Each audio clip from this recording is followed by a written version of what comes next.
काय बघता येतं का नाही? अजून माणसं पाहून गाडी चालवा. अहो तुम्ही जरा मागे थांबायचं ना, मग गाडी येते अचानक, कळत दिसत नाही का तुम्हाला? अहो मागं थांबायचं म्हणजे मला काय माहिती होतं का तुम्ही इथून येताय म्हणून? मॅडम, पोरांना शिकवा, आम्हाला शिकू नका. अहो काय कळलं का? बोलायची पद्धत आहे का ही तुमची? कळलं का? म्हणजे तर आम्हाला लागलं असतं मग. अहो म्हणजे चूक तुमची, वरून तुम्ही आम्हालाच बोलायचं. मा बाप कोण आहे माहिती का तुम्हाला? हा, कोण आहे? कोण आहे म्हणजे? अहो तुम्ही ज्या गावात शिकताय ना, ज्या गावात शिकवताय ना, त्या गावाचा सरपंच आहे माझा बाप. आणि बोलताना जरा व्यवस्थित बोला, समोर कोण आहे काय आहे. अहो चूक कुणाची? बोलतोय कोण कुणाला? पटतंय का तुम्हाला तरी? तेच म्हणलं मागाशी, पोरांना शिकवा लहान लहान, आम्हाला नाही. नाही तर बदली होईन इथून. कळलं का? जरा व्यवस्थित राहा. काय चूक आमची नव्हती, गाडी घसरली ती.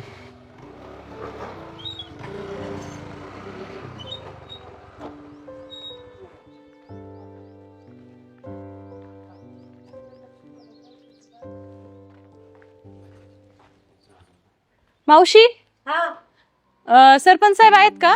हो आहेत ना. काम होतं, जरा बोलवता का?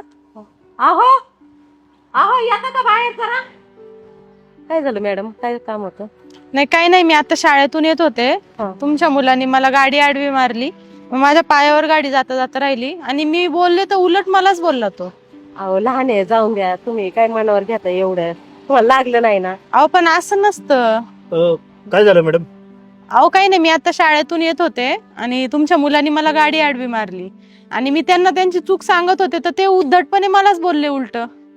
मग तेच म्हणलं तुमच्या कानावर घालावं. काय तुम्ही गावचे प्रथम नागरिक आहे, तुमचा मुलगाच जर गावात असं वागत असेल आणि तुमच्या नावाखाली दम सुद्धा दिलाय मला, मी जास्त बोलले तर माझी बदली करेल इथून म्हणून.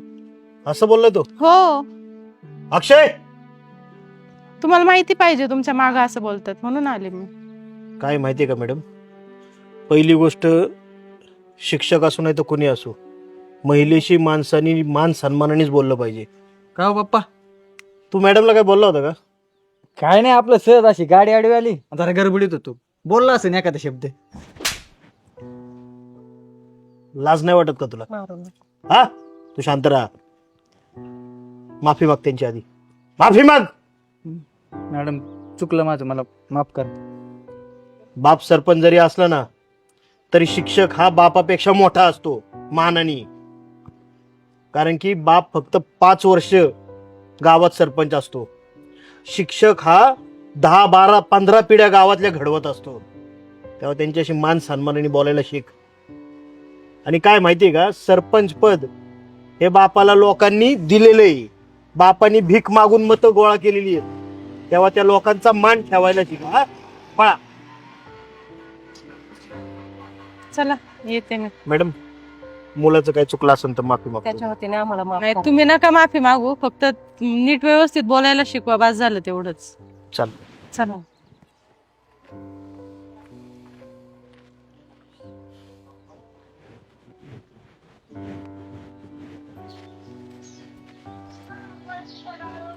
चहा पेणार का?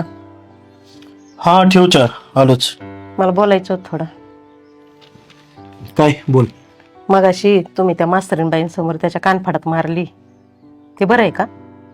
अगं मग चुकलं काय त्यात? त्याला शिक्षा होणं गरजेचं होतं. अहो शानसूर पोरग आहे, बराबरीला आलेलं पोरग आहे, त्याला असं लोकांसमोर मारायचं?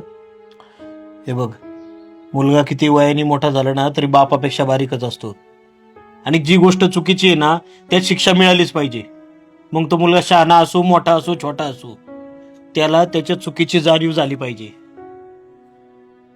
त्या मॅडमनी सांगितलं गावात त्याला मार खाल्ला ना. हा, मग काय होणार आहे?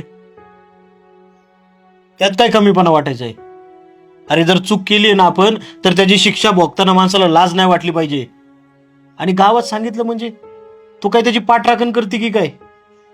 अगं चुकलाय तुझा मुलगा, जी गोष्ट चुकीची आहे ना त्याला चूक म्हणलंच पाहिजे. भले तो आपला मुलगा असू नाही तर दुसऱ्याचा मुलगा असू. पण त्याला कमीपणा वाटेल ना. मग कमीपणा वाटेल म्हणजे तो कोण आहे असं मोठं? हा, का सरपंचाचा मुलगा आहे म्हणून सगळं माफ आहे काय त्याला?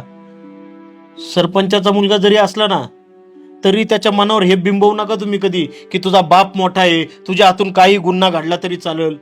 उलट त्याला धाकात ठेवा, त्याला जाणीव करून द्या की तू लोकांशी नम्रतेत वागलं पाहिजे.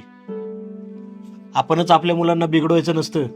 मन कठोर करायला लागलं ना तरी चालेल, पण त्यांच्या चुकीची जाणीव त्याला झाली पाहिजे. अहो शिक्षक म्हणजे आज कोण आले? गुरुजन आले ते. त्यांना तुम्ही असं बोलताय उलट पालट, आणि ही शिकवण देणार का तू मुलांना?